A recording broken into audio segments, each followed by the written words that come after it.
चलो देखो, तो आज हम लोग क्या पढ़ने वाले हैं, इधर दिखाओ। नील्स बोर का परमाणु मॉडल। ठीक है, 1913 ईस्वी में यह अपना परमाणु मॉडल को दिया था। जब रदरफोर्ड का परमाणु मॉडल में कुछ कमी आ गया था, वह इलेक्ट्रॉन को अस्थायी नहीं बता पाए थे, तब नील्स बोर बाद में आया 1913 ईस्वी में, और नील्स बोर ने बताया कि इलेक्ट्रॉन जो है वो अपने कक्षा में घूमता है। और उसने यह भी बताया कि इलेक्ट्रॉन जब अपने कक्षा में घूमता है तो वो ऊर्जा का विकिरण नहीं कर, मतलब इलेक्ट्रॉन का ऊर्जा का विकिरण नहीं करता है, उसको ऊर्जा का खोने की जरूरत नहीं है। और रदरफोर्ड ने क्या बताया था कि ऊर्जा खोते रहता है इलेक्ट्रॉन। तो देखो, सबसे पहले हम लोग ये मॉडल देख लेंगे। इस तरह से ये नाभिक है, यह प्लस चार्ज में है यानी कि धनात्मक है। ठीक है, उसके बाद यह नील्स बोर जो है वो क्या बोला था कि कक्षा दिया था 1 2 3 4 इस तरह से नंबर करके, या तो K L M N दिया था, और उसी में इलेक्ट्रॉन जो है वो अपने कक्षा में अस्थायी रूप से घूमते हैं। ठीक है, पहला कक्षा में 2 इलेक्ट्रॉन पाया जाता है, दूसरा कक्षा में 8, तीसरा कक्षा में 8, इस तरह से इलेक्ट्रॉन अपने कक्षा में घूमता है। अपने कक्षा में इलेक्ट्रॉनों को घूमने के लिए कोई ऊर्जा का न त्याग करना पड़ता है ना ही ग्रहण करना पड़ता है। हाँ, वो ग्रहण करता है जब वो अपने कक्षा से उच्च कक्षा में जाएगा तो ऊर्जा का ग्रहण करेगा। ठीक है, क्या करेगा? ऊर्जा का ग्रहण करेगा।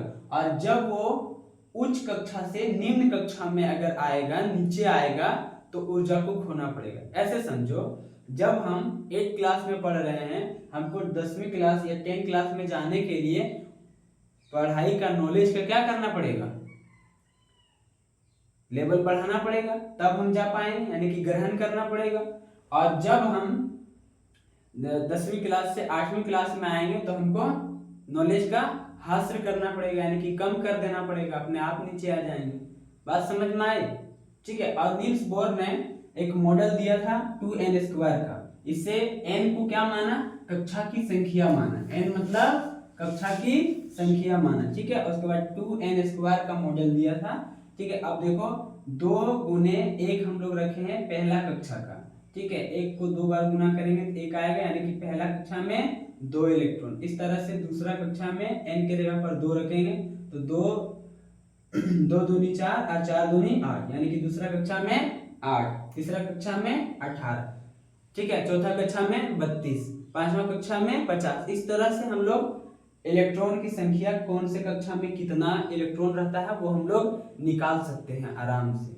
ठीक है, अब हम लोग इसका डेफिनेशन के बारे में आ जाते हैं यहाँ पर। ठीक है, कि नील्स बोर के अनुसार मतलब क्या क्या डेफिनेशन है, मतलब क्या क्या उसके मॉडल है, उसके थ्योरी को भी तो जानना पड़ेगा, है ना।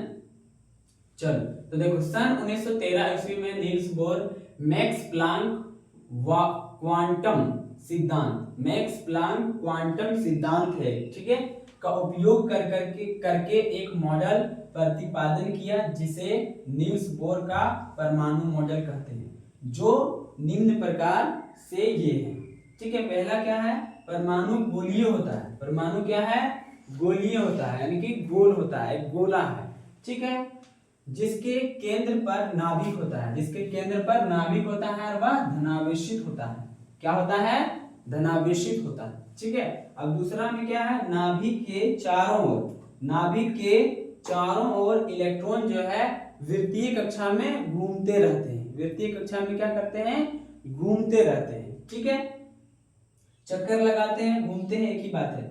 और ऊर्जा का कोई विकिरण, यानी कि कोई हास्य नहीं होता है, नहीं करते हैं। ठीक है, और इसे अस्थायी कक्षा भी कहते हैं, इसे अस्थायी कक्षा भी कहते हैं।